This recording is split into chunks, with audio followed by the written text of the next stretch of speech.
So, ngayon ay kakain tayo. Kain tayo! After 10 years nga makikipag-meet na naman tayo. Syempre, kain na naman to. Kaya naman go na go tayo. Ay, habang nag-work ako, nakakita ko ng video sa Facebook. Parang nasasarapan ako. Alam nyo na, pag nakakita talaga ako ng video, hindi ako inggitera. Pero pagdating sa pagkain, tapos nakakita ko ng mga clips, ng mga video, tapos mukhang masarap yung pagkain, dun ako naiinggit. Parang, ay, gusto ko rin ito. Matry nga. May Melbourne CBD pala to. At pwede talaga ako mag-tram pero hindi talaga ako nagtatram kapag sa mga CBD lang. Dahil sinasamantala ko yung mga panahon na may oras ako at makakapaglakad ako. Dahil ito na lang yung time natin para makapag-exercise. Ito na lang parang fitness walking natin, gano'n. Dito nga pala tayo sa Khao Man Kai. Bali, may nakita nga akong video sa Facebook. Tapos parang ang sarap-sarap ng chicken. So, ayun, dito kami, sabi ko, dito na lang tayo kumain. Buti na lang nakisama naman sila na, umagri naman sila na dito kumain. Ewan ko lang kung masisisi ako mamaya. Naman sana. Don't fail us. Kasi pangalan ko nakataya dito. Ako yung naghimok sa kanila na dito na lang kumain. Matapos makita sa video nga yung Hainanese na parang natakam-takam ako. Naglalaway-laway ako. Tatlo nga pala kayo magkikita-kita. Tas in fairness, apakahaba ng pila niya kanina. Bali, ang tagal namin bago nakapasok. Talagang malaki na yung expectation ko sa'yo kasi pinipilahan ka eh. Hirapan talaga akong mamili. Mas una ko pang napili yung drink eh. Bali, green tea ata to. Excited na ako matikman kasi kulay green. Tapos ito din yung nakita ko sa video. Kaya naman natatakam ako. Siyempre, tamang pakinig tayo ng chismis habang umihigop.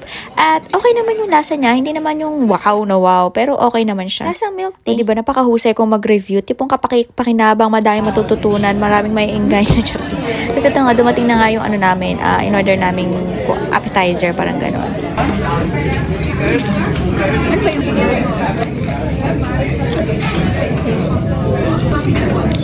Kasi ako nasasarapan ako.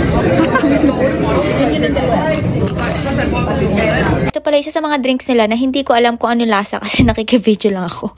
Pero feeling ko okay naman. Ewan ko, hindi ko sure. Basta yung sa akin okay naman. Hirapan pala talaga ako kaninang mamili kung anong chicken ang pipiliin ko. Pero actually, ang difference lang naman nila is yung parang klase ng chicken na meron sila like may chicken na hubad, may chicken na may balat, ganun. Syempre, ano pang pipiliin natin? Doon tayo sa hubad. Ano ba naman? Charot lang. Ewan ko lang kung talagang masarap. Pero parang pag walang balat yung chicken, parang walang lasa eh. Pero ewan ko, bakit yan pinili ko? Akala ko kasi kakaiba dahil white. Yung pala, kaya white kasi walang balat. Anyway, syempre una na natin yung sabaw, diba? At na-amaze ako kasi may lasa yung sabaw. Dahil sa gaywong, medyo walang lasa. Kailangan kong lagyan ng chili na mga ganyan. Parang kailangan kong i-adjust para magkalasa siya. Pero dito may lasa yung sabaw. Ngayon magkakaalaman na kung pati yung chicken ay may lasa.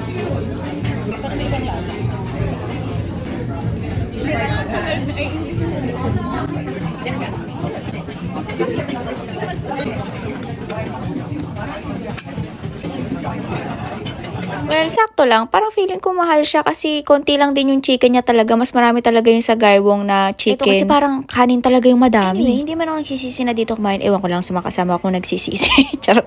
Pero yun nga, after nun, syempre, kailangan tayo mag-dessert. Hindi kompleto ang meal kapag walang dessert. At ito, matagal ko na din ito nakikita sa Reels, sa TikTok. Matagal ko na itong gustong itry kasi syempre, ang lakas talaga makapanghatak ng mga clips na napapanood mo. Tapos nakakatakam pa kung paano gawain. Kaya naman, sige, try natin tong pancake. Sa Kumu. Sa may CBD din to. Lapit nga to sa Melbourne Central Station. At dito naman po tayo. One of the hardest tasks in life, yung pamimili. Buti na lang nakapili na ako yung mukhang masarap ganun. Tapos may nakita nga din akong drinks. Parang nagsisi ako na nag-drink ako kanina dun sa... Hindi, ayoko na pala magsisi. Kailangan wala tayong regrets. In fairness, ang nice ng place nila. Sobrang linis tingnan. Malaki yung pwesto nila. Maraming makakapasok. So, ibig sabihin, kasi kanina sobrang haba ng pila bago kayo makarating dito. Nag-antay din kami ng matagal. Ibig sabihin, ganun karami yung customer kasi nila. Imagine, spacious yung kanilang lugar. Pero kung pumila kami ng mahaba at matagal. Ako, ito na naman mataas na naman expectation ko sa iyo ngayon. Sana naman this time ma-meet na yung expectation. Kung hindi man ma-exceed. Siyempre, iniwan ko na kayo kasama ko. Sabi ko, diyan ka lang ha, makikichismis muna ako kung paano gawin. Siyempre, makikiusisa tayo kung paano ba ito ginagawa. At tingnan mo naman, in fairness, parang sa paggawa pa lang, diba? Pancake making pa lang. Tama ba yung term? Basta sa paggawa pa lang, talaga nakakatakabdahan ako. Ang fluffy tingnan.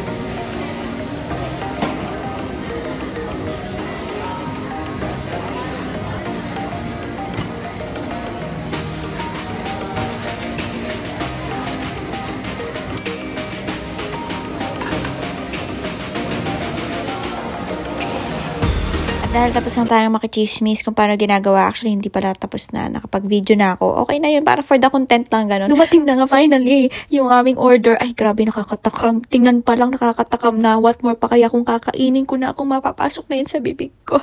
Ay, nako, yung paggawa kanina, sobrang fluffy. Feeling ko masarap to. Yung baba flavor pala yung order ko. Nasa 18.9 tapos 21 something kapag ka may gelato. Kung gelato ba yan? Basta vanilla ice cream. At nako, in fairness, ice cream pa lang. Ay, panalong-panalo na. Ang sarap.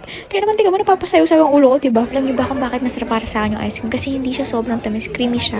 At syempre, itatry ko na nga tong boba sa pancake. Ay nako, nakakatakam talaga. Diba ang fluffy-fluffy niya? Kahit yung pagpindot mo, na lulubog talaga ng makikita mo yung paglubog. Kasi sobrang lambot niya talaga. Alam niyo, ang sarap talaga. Hindi dahil sa gutom ako. Dahil obviously, busog naman ako dahil kumain ako kanina. Pero ang sarap talaga niya kasi nagko-complement yung pearl, yung pancake, at saka yung brulee. Nagko-complement yung lasa nila. So, ang verdict ko is exceeded expectation kasi natuwa talaga ako yung sa lugar, although pumila, pero kaya pala pinipilahan, naiintindihan ko na kasi masarap naman pala. Ito yung taste na babalikan ko. Bukod sa mahilig ako talaga sa desserts, pero babalikan ko talaga to.